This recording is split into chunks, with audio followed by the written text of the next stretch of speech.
El pasado día jueves, el Banco de México modificó a la baja la tasa de interés objetivo interbancaria a un día a un nivel de 4.25%. La decisión fue tomada por mayoría por la Junta de Gobierno de nuestro Banco Central. Este nivel de tasa de interés de Banco de México no era alcanzado desde el 2013, que se mantuvo en ese mismo nivel de 4.25. Vale la pena aclarar que no es el nivel históricamente más bajo, ya que este fue de 3% en el periodo del 30 de junio del 2014 al 30 de noviembre del 2015. Y como puede observarse en este gráfico en pantalla, fue a partir del 2016 que la tasa fue subiendo hasta alcanzar un nivel máximo de 8.25 el 20 de diciembre del 2018. Así entonces, mire, para profundizar un poco más con respecto a estas modificaciones en la tasa de interés del Banco de México, este nivel que se vio a partir de la entrada justamente de este gobierno de 8.25 se mantuvo así hasta el 13 de agosto del año 2018. Y de esta forma, el Banco de México en su Junta de Gobierno ha decidido desde entonces 10 bajas consecutivas de la tasa. ¿Qué es lo que ha favorecido primero la baja en esa tasa de interés? El nivel de inflación, que no ha rebasado afortunadamente más allá del 4%. Además de que en las condiciones de recesión económica en la que nos encontramos desde el primer trimestre del 2019, bueno, pues entonces lo que ha hecho el Banco de México, que no es su papel, el poder alentar el crecimiento económico, sin duda que esa baja en la tasa de interés lo que favorece es el consumo, como usted escuchó con nuestro invitado Francisco. Bueno, pues ahí lo que tuvimos es de que esto aliente el consumo. Incluso esta baja en la tasa de interés pudo, entre otras cosas, mantener el nivel de consumo privado en niveles pues ya históricamente bajos, pero a final de cuentas ahí se mantuvieron esos niveles de tasa de interés. Todos los especialistas ya estamos anticipando, de hecho, que este nivel de 4.25 sería el último de esta fase de bajas en la tasa de interés del Banco de México. ¿Por qué razón? Entre otras razones, porque es un nivel en el cual los capitales se mantienen en el país atraídos por esa tasa de interés y no se van en lo que conocemos como una fuga de capitales. Pero ¿qué es y cuál es el fenómeno que afecta y determina los ajustes en la tasa de interés? Es la inflación, ese enemigo público número uno. Y como el propósito fundamental del Banco de México es hacer uso de los diferentes instrumentos para que su ley se lo obligue y además lo haga que cumpla con ese objetivo para estabilizar los precios en la economía, el ajuste a la tasa de interés es determinante para incidir en la demanda de dinero, que se traduce en liquidez y que utilizamos desde nuestros bolsillos para consumir bienes y servicios. De esta manera es que al ajustarse la tasa de interés del Banco Central, en lo primero que incide es en el costo del dinero al cual este instituto, al ser banco de bancos y el último proveedor de liquidez, tiene la capacidad de fijar la tasa de interés a la que inyectan o retiran dinero de la economía los bancos comerciales. Por ello es que afecta a las tasas de interés, al consumo y al ahorro, como ya le adelantaba. Es un hecho que al bajar la tasa de Banco de México, primeramente las tasas del ahorro son las que bajan y eliminan el incentivo a mantenerlo en depósitos de ahorro y destinarlo al consumo y con ello favorecer la producción y desencadenar la posibilidad del crecimiento de la economía. Consumo, producción, empleos, y ahí se puede ir dinámicamente en un círculo virtuoso la economía. Es un hecho que a estas alturas, con el impacto que ha provocado el cierre parcial de la economía por la pandemia de COVID-19, la recesión económica que tuvimos en el año 2019 se ha hecho más profunda y terminaremos el año con un decrecimiento negativo cercano al 10%. Y mire, justamente en otras economías que también están sufriendo recesión, aquí tenemos, por ejemplo, sus niveles de tasa de interés comparados con México.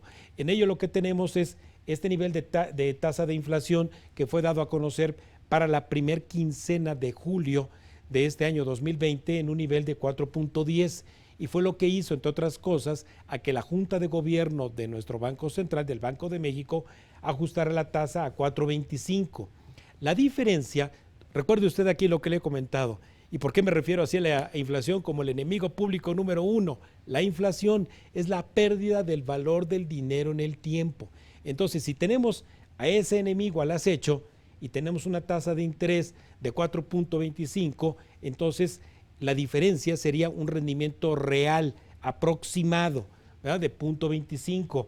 Aquí usted diría, bueno, pues es la tasa positiva que todavía me anima a ahorrar. Sí, y por esa razón es de que al convertirse las tasas en negativas, lo que provocan es entonces que saquen dinero de los depósitos de ahorro y se traduzca evidentemente a consumo. Tal es el caso, por ejemplo, de estas tasas negativas.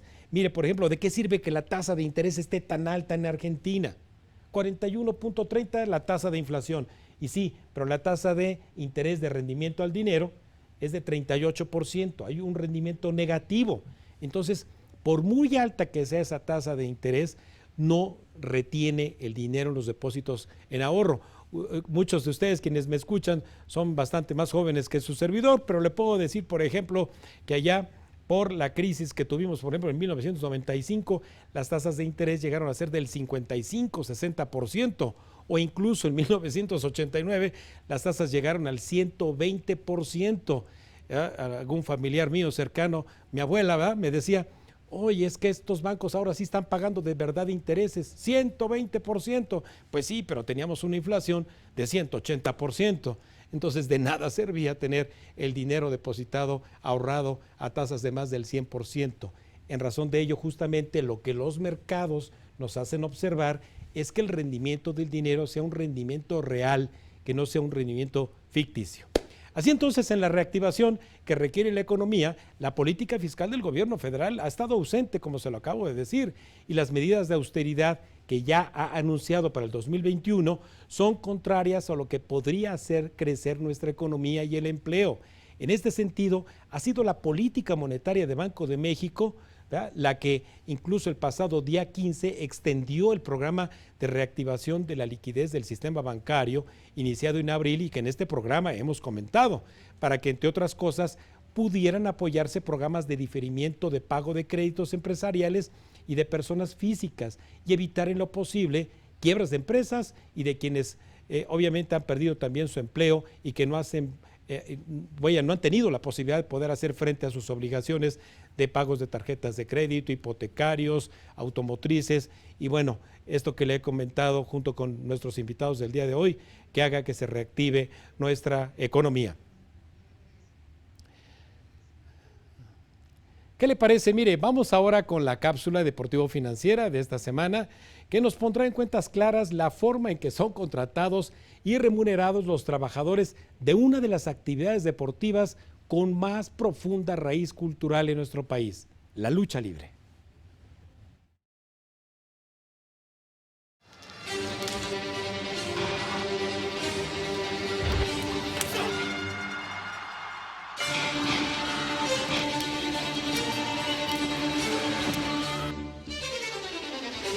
La lucha libre mexicana es un emblema nacional por su amplio espectro histórico, cultural y deportivo que es expresado en creativos atuendos, máscaras y nombres que adoptan los luchadores al combatir en un cuadrilátero. Esto con la finalidad de generar ingresos y, en el mejor de los casos, trascender en la memoria colectiva.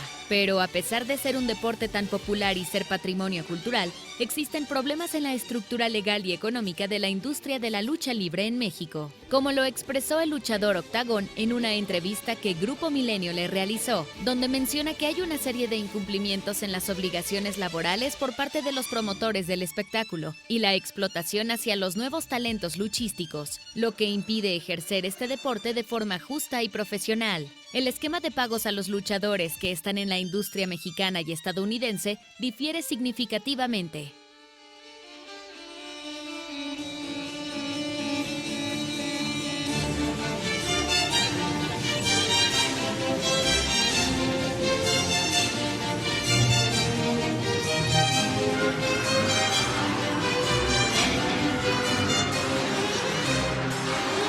Por ejemplo, en compañías mexicanas como el Consejo Mundial de la Lucha Libre y la AAA, se paga a cada luchador por combate, mientras que en la World Wrestling Entertainment de Estados Unidos se paga de acuerdo a un contrato multianual. Esto sin mencionar que en ambos países la popularidad de cada luchador, su género y el tipo de evento son variables que determinan la remuneración. Los luchadores mexicanos independientes o afiliados a una compañía perciben un salario dentro de un rango de 1,000 a 25,000 pesos por función, donde uno de los mejor pagados es el Dr. Wagner, que gana 25,000 pesos por lucha, quien en comparación con un novato de la lucha libre estadounidense recibe el equivalente a 80,000 pesos por función. Queda evidente que existe una gran brecha salarial entre ambas industrias. Si bien en el espectáculo estadounidense hay una estructura laboral más completa que permite a los luchadores bajo contrato trabajar solo en las funciones de la misma empresa, en México sucede lo contrario, ya que los promotores frecuentemente prestan a sus luchadores, quitándoles un porcentaje que puede ser más de la mitad del total que se les paga por lucha. Este último se debe al que, al formar una cartelera, la inversión que los promotores hacen para su realización depende de la asistencia del público, la cual varía de acuerdo al lugar y evento, propiciando que en ocasiones a los luchadores se les carguen gastos de operación.